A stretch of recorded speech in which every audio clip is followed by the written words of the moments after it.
गुडीचा मंदिर के सामने बड़ा हादसा, भगदड़ में 3 की मौत और 100 से ज्यादा घायल। रविवार सुबह पुरी के श्रद्धाली इलाके में भगदड़ जैसी स्थिति में 3 लोगों की मौत हो गई है।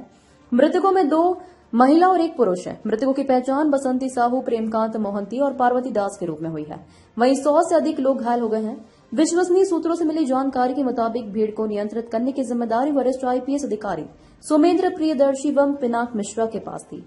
हालांकि बारात 1 बजे के बाद अपने गेस्ट रूम में विश्राम करने चले गए। पुलिस के लापरवाह रवैये से भक्तों ने जान गंवाई। इससे भारी भीड़ को नियंत्रित कर रही पुलिस के लापरवाह रवैये को खामियाजा आम भक्तों को अपनी जान गंवाकर भुगतना पड़ा है। कुछ भक्तों ने लिखा है कि ट्रैफिक पुलिस ट्रैफिक नियंत्रण में लगी हुई थी, परंतु गुडीचा मंदिर के सामने उमड़ी भीड़ को जगन्नाथ भरोसे छोड़ दिया गया था।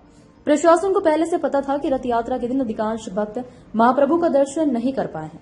ऐसे में गुडीचा मंदिर के सामने रथ पर विराजमान महाप्रभु का दर्शन करने के लिए भक्त आतुर हैं। बावजूद इसके भीड़ को नियंत्रित करने को प्रशासन की तरफ से वो व्यवस्था नहीं की गई जो करनी चाहिए थी। उल्लेखनीय है कि शनिवार दूसरे दिन तीनों रथों को खींचकर भक्त श्रद्धावाली के पास पहुंचे। ऐसे में गुडीचा मंदिर के सामने खड़े तीनों रथ पर विराजमान चतुर्धा विग्रह का दर्शन पूरी रात चला।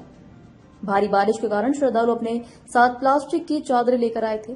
भगदड़ मचने के बाद जब लोग इधर उधर भागने लगे तो उनके पैर प्लास्टिक की चादरों में फिसल गए और लोग एक दूसरे के ऊपर गिरने लगे।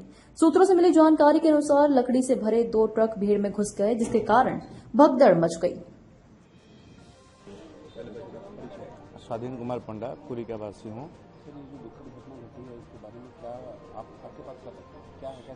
सुनिए, कल रात 2-3 बजे तक हम भी मंदिर के पास थे, लेकिन जो व्यवस्था थी वो व्यवस्था ठीक नहीं थी, क्योंकि जगन्नाथ रथ जी के पास माँ सुभद्रा और बलभद्र भैया के रथ है। लेकिन जो आदमी जाता है तीनों रथों का दर्शन करके यू टर्न लेता है। लेकिन इस बार प्रशासन ने वही बहुत तकलीफ नहीं अपनाया। वो उसने लोगों एग्जिट का द्वार बंद कर दिया था और एग्जिट के द्वार में इस बार नए तरफ से वीआईपी का एंट्री के लिए रास्ता छोड़ दिया था। इसीलिए जेन्युइन साधारण आदमी जो जगन्नाथ 3 रथ का दर्शन करके घूम के आते थे, उनको दूर रास्ते छोड़ता था एग्जिट करने के लिए। लोग सोचते थे इतने दूर क्यों चल के जाएंगे एग्जिट के लिए, उधर से ही रिटर्न करके चले थे। एक रास्ता रह गया जहां से एंट्री होते हैं वहीं से एग्जिट होते हैं, जिसके वजह से रात को लोग भीड़ बढ़ता रहा एवं ट्रैफिक में व्यवस्था भी बहुत गलत था, क्योंकि अनऑथराइज्ड पास गाड़ी बहुत मात्रा से मंदिर के पास आता रहा रात भर। इसी तरह से भीड़ का नियंत्रण प्रशासन से ठीक से नहीं किया, पर एग्जिट मुख्य समस्या था। जो एग्जिट का पॉइंट साधारण आदमी के लिए होता था पहले, उसको बंद कर दिया। इसके वजह से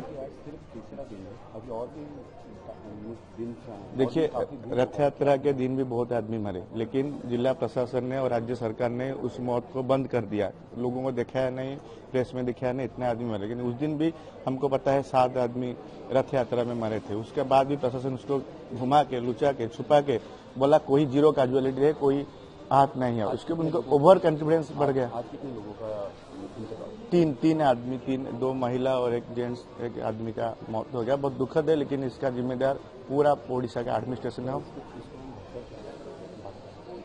क्योंकि एग्जिट नहीं था ना। एग्जिट नहीं था, एंट्रेंस जिस रास्ते से लोग जाते थे वही रास्ते से लोग निकल के आते थे, क्योंकि एग्जिट जहां था वहीं पर उन्होंने वीआईपी के लिए व्यवस्था बनाया था। इसके बदले से लोग ज्यादा दूर चल के एग्जिट करने के बदले वही रास्ते से, और महाप्रभु दर्शन के लिए लोग आते नहीं लोग। और एक भी पुलिस भी रात में नहीं था, एक भी प्रशासन का अधिकारी रात में कोई भी नहीं थे।